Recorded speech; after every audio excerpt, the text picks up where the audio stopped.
everyone, it's Matt Brown here, and I'm back with some more deep cuts from the Alice in Chains self-titled album. So this one is so close, and this one, like most of the songs on the record, is tuned down every string a half step. So like I usually do, I'm going to call out chords, keys, and scales like we're in standard tuning. So this one is in the key of G major. I'm going to start with the main riff of the song, and this main riff goes through the intro, the verses, and the pre-choruses, and it kind of fills in the outro too.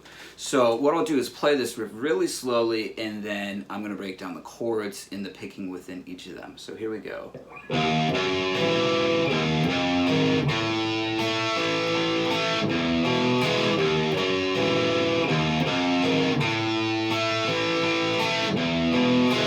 Alright, so chord-wise, we've got a G7, this is 3-2-3, going to an F sharp 7, 2-1-2, same shape, a B flat 5, 1-3-3, root note on the 5th string, and our final chord is an F bar chord here, 1-3-3-2, not using the other strings.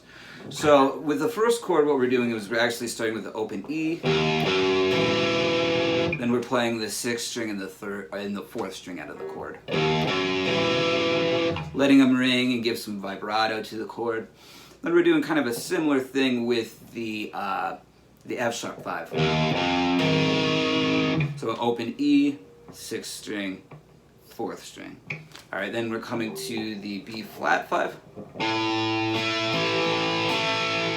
So that's the arpeggio pattern we have there. 5th string, 3rd, 4th, 5th, 3rd. Last chunk is the F chord. So there we have 6th string, 5th string, then the 4th and the 3rd strings together. So now I'll do the riff again slowly.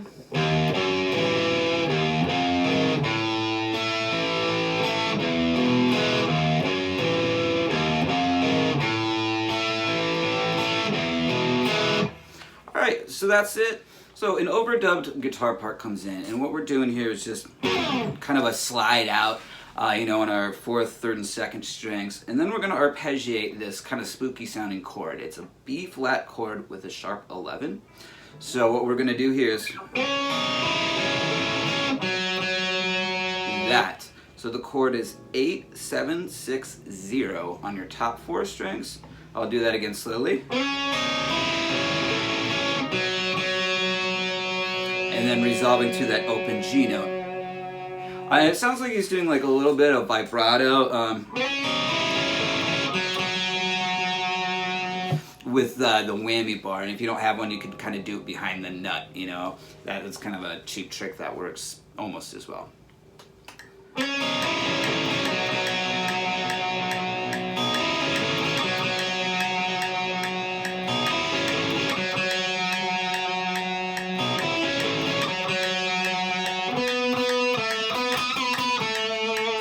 Alright, so that's it. Basically repeating the same thing over and over again with this arpeggiation of the chord and the open G note, the whammy bar. And then this little lick we have at the end.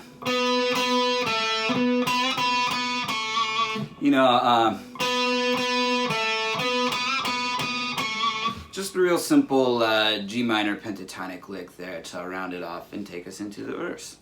So with the verse then, we've got the same riffs going on. We've got the main guitar doing the main riff, and then what you're going to hear is it's the 8th measure of the verse. You're going to hear the part I was just kind of playing, this guitar track coming in with.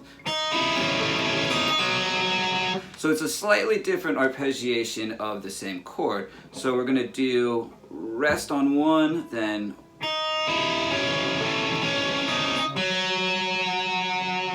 so string-wise, we've got 1, 2, 3, 4, 3, 1, open 3. Again, slowly.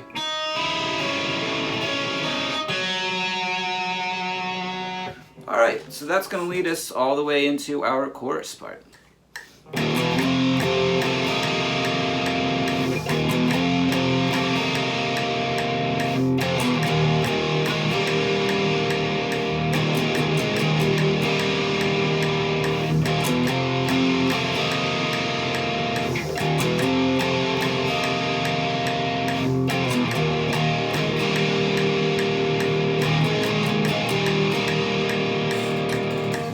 Alright, so I really like this a lot. There's a lot going on within kind of a very small framework. So what we're doing is we've got a key change to the key of F sharp. F sharp mixolydian to be kind of specific. What we're doing is we're walking up to the tonic chord, E5, F5, F sharp 5. So you can do this a few different ways. I'm doing like what Dave Mustaine calls spider fingers or spider fingerings. I'm doing the E5 3 strings with 0, 2, 2, then coming to 1, 3, 3 with these fingers, and then moving it up. So what we're doing over the F sharp chord is we're putting down an F sharp 7 with, let's see, an 11 added. So that's 2, 4, 4, 3, open, open. So like a bar chord, but leaving these two high strings open. So we've got 2, 3, 4. So it happens twice. And the second half is we're walking down to an E.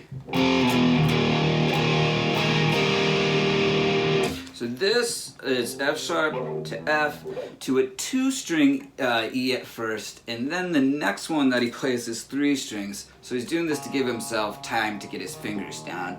And then what we're going to do is an E sus4 to an E. So that's 0, 2, 2, 2, open, open to your big open E chord. So and then we have, so I'll do the whole thing slowly now. 2, 3, 4. 2, 3, 4. 2, 3,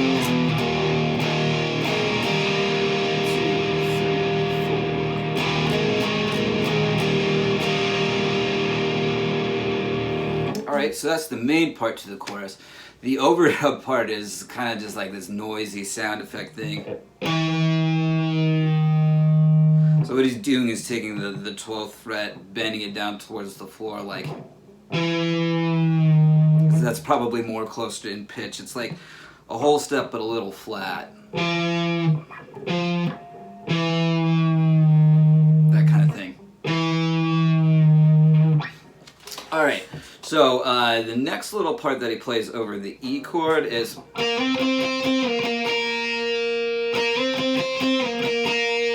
just, you know, some little octaves here going from like 9 and 12 on your 4th and 2nd string up 2 frets and coming back.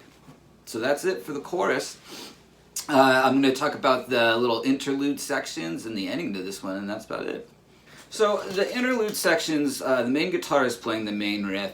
The quote lead guitar comes in with like 3 bars of just whammy bar noise. I didn't even bother transcribing it, you know, just kind of do some sounds with your whammy bar. And then you're going to come in with the type of thing that we had from the intro. So that's this stays the same. And then you've got like a different little pentatonic lick this time around that that concludes and leads us into the verse. So I'll play that for you.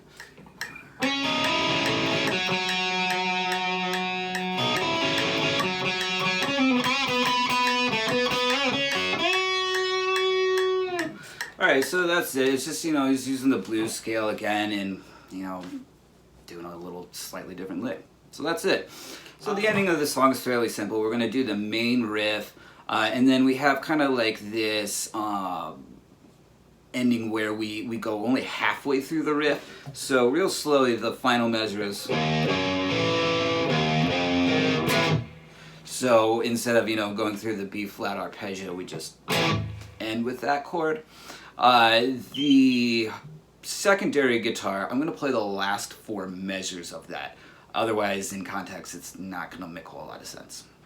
1, 2, 3, 4, 1.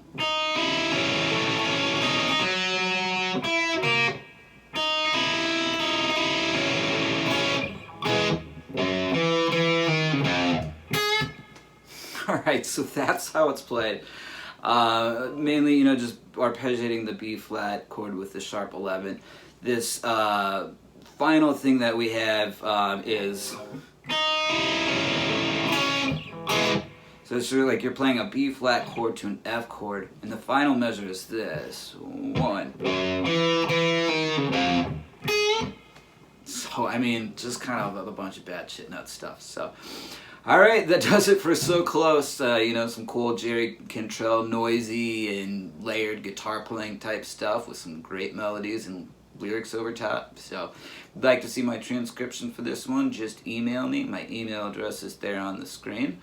So, I am Matt Brown from Matt Brown's Guitar Studio in the band Dead Parade. Thanks a lot for watching.